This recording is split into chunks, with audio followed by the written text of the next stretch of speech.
አሁን ላለህበት የድህነት ህይወት እጅ ሰተኑር ድሃ መሆነ ከጌታ አላህ ዘንድ ቀድሞ የተጻፈ የተወሰነ ነው።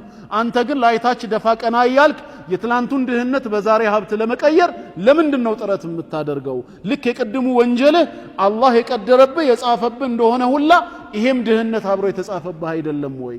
ለዛኛው ወንጀል ተውበትና ኢስቲግፋር ማድረግ ካልፈለክ ድህነትህን ወደ ሀብት ለመቀየር ለምን ሰበቡን ታደርሳለህ? እጅ ስጥ። ያኛውም ቀደር ነው ይሄም ቀደር ነው። ወሊል መረድ ናዚሉ ቢክ እንዲሁም ለሰፈረብ በሽታ የሆነ በሽታ ሰፍሮብ ያልጋ ቁራኛ ሲያረገ አላህ ያመጣው ነው ራሱ ያንሳው ብለ እጅ ሰተ ቁጭ አትልም። በየፋርማሲው በሆስፒታል በየክሊኒኩ ደፋ ቀና ትላለህ ጤና ፍለጋ። ወደ ጤንነት ከበሽታው በፊት ወደ ነበረው ወደ ትላንቱ ማንነት ልትመለስ። ለምን መታመምህ አላህ የቀደረው ከሆነ እሱ ያመጣብኝ ነው ብለ ለምን ቁጭ አትልም? ልክ ወንጀል ሲሰራ እሱ የቀደረብኝ እንዳልከው የህይወትህንም ለመቀየር በሽታውንም ወደ ጤና ለመመለስ ደፋ ቀና ማለት ስተት ነው። በላድርግ ብንለው እሺ ይላል አይለም። ወኢላ ፈመል ፈርቁ በይነ هذا وذاك ታዲያ ምንድነው ልዩነቱ? በኑሮ ጉዳይና በጤና ጉዳይ ሰበብያው ማዳረስ አለብኝ። ጤናዬን መጠበቅና የኑሮ ህይወቴን ከትላንቱ ዛሬን የተሻለ ማድረግ አለብኝ ብለ ሰበቡን ታዳርሳለህ።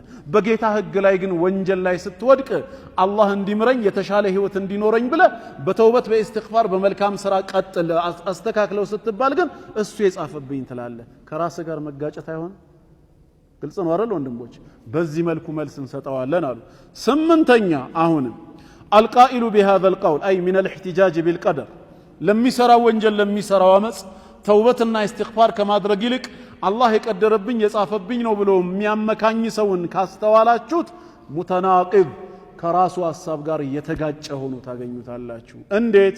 فلو اعتدى عليه شخص አንድ የሆነ ሰው ወሰን ቢያልፍበት فاخذ ماله ንብረቱን ቢወስድበት وانتهك حرمته ክብሩን ቢረማመድበት ወይ ደሙን ቢያፈሰው አው ይስተሐለ ደማሁ በጩቤ ወይ በያዘው ስለታማ ነገር ደሙን ቢያፈሰውና ثم احتج المعتدي بالقدر ከዛ ይሄ ወሰን አላፊው አካል በቀዳ ወልቀድር አሳቦ እንዲህ ቢለው ስለዚህ ሰው ላ ተሉምኒ ምንም አይነት ተቃውሞ ልታሰማኝ እኔ ልትቃወመኝ አይገባም።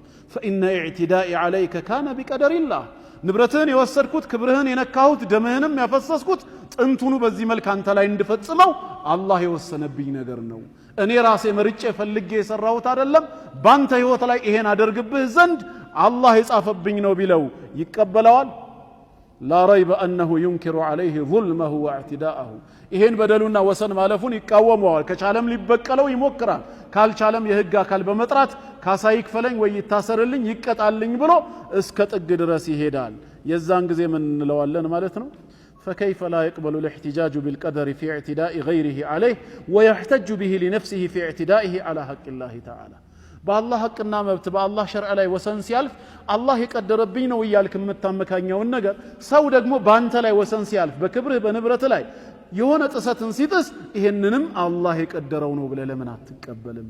ወይስ የአላህ ቀደር የሚሰራው ለአንተ ወንጀል ጊዜ ብቻ ነው? ሌላው ባንተ ላይ ወንጀል ሲፈጽም ግን ቀደር አይሰራም። ይሄ ከራስ ጋር መጋጨት አይደል?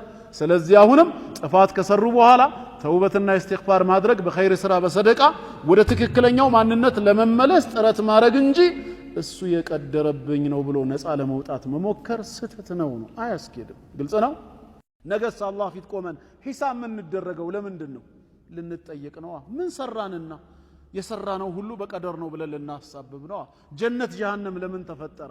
ያመነው ጀነት ሊገባ የካደው ጀሃነም እሳት ሊገባ ካል የኔም እምነት ያንተም ክህደት ቀድሞ የተጻፈና የተቀደረ ከሆነ እሱን ጀነት ይሄን ጀሃነም መክተት ምን ትርጉም አለው?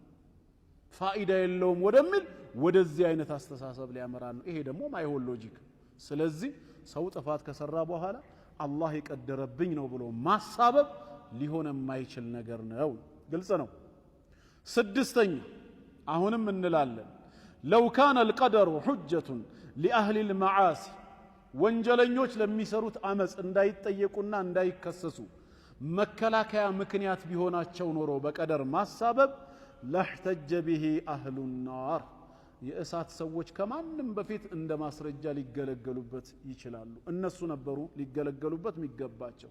ነገ የውሙል ቂያማ ከጌታ አላህ ፍርድ በኋላ ጀሃነም እሳትን አይተው እነሱም ውስጧ እንደሚገቡ ካረጋገጡ በኋላ ከዚህ እሳት ማን ያድነናል ብለው ሲያስቡ ቀዳ ወልቀድር ነበር ማስረጃ ሊሆናቸው የሚገባው። ጌታችን አላህ ሆይ ለምንድነው እሳት የምትቀጣን? እኛ እኮ ዛሬ ለእሳት ተገቢ ናችሁ ብለህ የፈረድክብን ወንጀላችን በጠቅላላ ጥንቱኑ አንተ ራስህ የቀደርክብን አይደለም ወይ?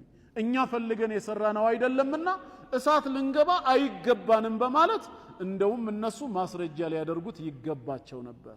በዛ ሰዓት ያላቸውን ብቸኛ የመዳኛ መንገድ እሱ ነውና፣ እውነታው ግን ያ አይደለም። እነሱ ራሳቸው ምንድነው የሚሉት? ረበና አኺርና ኢላ አጀሊን ቀሪብ ይላሉ። እንደው ወደ ትንሽ ጊዜን ያክል እንኳን አዘግየን፣ ኑጂብ ዳዕወተከ ወነተቢዕ ሩሱል፣ ያንተን ጥሪ እሺ ብለን እንድንቀበል መልእክተኞችን ልከን እንድንመጣ እድሉ ይሰጠን ነው።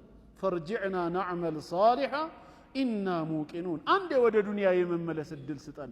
ዛሬ እርግጠኞች ሆነናል፣ በዛ መሰረት መልካም ስራ ሰርተን ወደ አንተ እንመለስ ነው የሚሉት። ጀሃነም እሳት በገቡ ሰዓት የጀሃነም ዘበኞች ይጠይቋቸዋል፣ አለም ያእቲኩም ሩሱሉን ሚንኩም፣ ምን ነው ከናንተ የሆኑ መልእክተኞች በምድር ዓለም ሳላችሁ አልመጡላችሁም ነበር እንዴ? ዩንዚሩነኩም ሊቃአ የውሚኩም ሃዛ፣ የዚህን ቀናችሁን መገናኘት የሚያስጠነቅቋችሁ የሆኑ መልእክተኛ አልመጡላችሁም ነበር? መተውላችሁ ከነበር እሳት ውስጥ እንድትገቡ ምንድነው የዳረጋችሁ? ቃሉ በላ፣ ኧረ እንዴታ መምጣትማ መተውልን ነበር። ወላኪነ ሐቀል ቀውሉ ዐለል ካፊሪን፣ ነገር ግን የካህዲያን ማነው እውነተኛው ቃል ኪዳን በካህዲያን ላይ ተረጋገጠ። የቅጣቲቷ ቃል ማለት ነው። በመካዳችን ሰበብ ነው ያሉት። ፈለም ያህተጁ ቢተቅዲሪላህ፣ አላህ ቀደረብን ብለው አላሳበቡ። ማሳበብማ ቢቻል ኖሮ እነሱም ባሳበቡ ነበር፣ አላህ የሚቀበላቸው ነበር። ምክንያቱም ዑዝርን እንደ አላህ የሚወዳለ እንዴ? የለም። ለይሰ አሐዱን አሐቡል ዑዝሩ ኢለይህ ሚነላህ፣ ፍጹም ምክንያታዊነት እሱ ዘንድ እጅግ በጣም ተወዳጅ የሆነ ከአላህ በላይ ማንም የለም። ያለ ምክንያት የሚቀጣ አይደለም። ሚን አጅሊ ዛሊክ፣ ለዚህም ሲል ነው በዓሰ ነቢይነ ሙበሽሪነ ወሙንዚሪን፣ ነቢያቶችን በጀነት አብሳሪ በጀሃነም አስጠንቃቂ አድርጎ ቀድሞ የላከው። ያለ ዑዝር መቅጣት አይፈልግም። እነዚህ ሰዎች በቀደር ማሳበባቸው ዑዝር መሆን ቢችል ኖሮ ወንጀል ከሰሩ ሰዎች ይልቅ እሳት የገቡ ሰዎች ከእሳት ለመዳን ትልቅ መከላከያ የሆናቸው ነበር። ግን እነሱም አላሳበቡም፣ ወንጀላቸውን ያመኑት። ባይሆን ድጋሚ አዲስ እድል ከተሰጠን አንዴ ዱንያ ላይ እንመለስና አምነን እንምጣ ነው እንጂ ያሉት።